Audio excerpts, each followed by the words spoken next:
ഈ ഡബ്ബിംഗ് എന്ന് പറയുന്ന ഒരു താങ്ക്ലെസ് ജോബാണോ? അതെ. അതായത് നമ്മളൊരാൾക്ക് ശബ്ദം കടം കൊടുക്കുകയാണ്, അതെ. അവരിൽ നിന്ന് ആ ഒരു കടപ്പാട് തിരിച്ചു വരുന്നുണ്ടോ?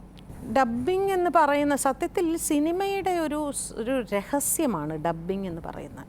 അത് എനിക്ക് തോന്നുന്നു ഡബ്ബിംഗ് ഇന്ത്യയിൽ മാത്രമല്ലേ ഉള്ളൂ, വേറെ ലോകത്ത് ഒരു രാജ്യത്തെ സിനിമകളിലും ഡബ്ബിംഗ് ഇല്ലല്ലോ, നമ്മൾ മാത്രമേ ചെയ്യുന്നുള്ളൂ.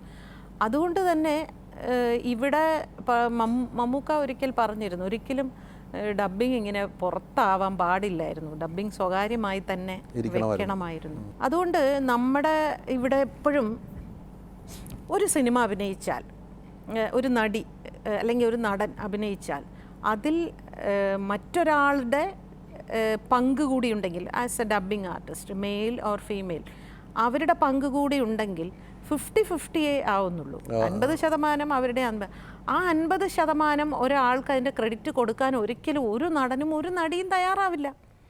അങ്ങനെ വരുമ്പോൾ അവർക്ക് ഈ സിനിമ കാണുന്ന പ്രേക്ഷകൻ്റെ മുമ്പിൽ അവരിത്തിരി ഒന്ന് താന്നു പോകും. അതുകൊണ്ടാണ് ഡബ്ബ് ചെയ്യുന്ന നടന്മാർ നിലനിൽക്കാത്തത്.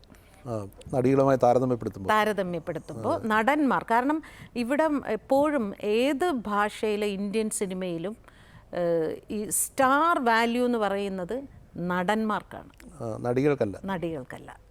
നടികൾക്ക് അങ്ങനെ ഒരു നടിയുടെ പേരിൽ പടം ബിസിനസ് ആവുന്ന സൗത്ത് ഇന്ത്യയിൽ എവിടെയുണ്ട്? തെലുങ്കിലുണ്ടോ? ഇല്ല. നടിയുടെ പേരിൽ ഇല്ല, അങ്ങനെ ഒന്നും ഇല്ല. ആകെ ഇപ്പം തമിഴിൽ നയൻതാരയ്ക്ക് മാർക്കറ്റ് ഉണ്ട് അല്ലേ, അല്ലാതെ ആർക്കാ ഉണ്ടായിട്ടുള്ളത്? അപ്പോൾ ആ ഒരു ഇത് അതിനേക്കാളും തമിഴ്നാട്ടിനേക്കാളും മോശമാണ് മലയാളത്തിലെ അവസ്ഥ. മലയാളത്തിൽ സ്റ്റാർസ് എന്ന് പറയുന്ന മെയിൽ തന്നെയാണ് സ്റ്റാർസ് എന്ന് പറയുന്നത്. ഫീമെയിൽ എന്ന് പറയുന്നത് ഇപ്പോൾ മഞ്ജുവിനൊരു താരപദവിയുണ്ട്. മഞ്ജുവിൻ്റെ സിനിമ എന്ന്, മഞ്ജു വാര്യർ അഭിനയിച്ച സിനിമ എന്ന് പറയുമ്പോൾ ഒരു തിയേറ്റർ വാല്യൂ, തിയേറ്ററുകാർ പടം എടുക്കാൻ വില്ലിങ് ആവും. അതേസമയം അതല്ലാത്തവർക്കാർക്കും അങ്ങനെ ഒരു ഇതില്ലല്ലോ.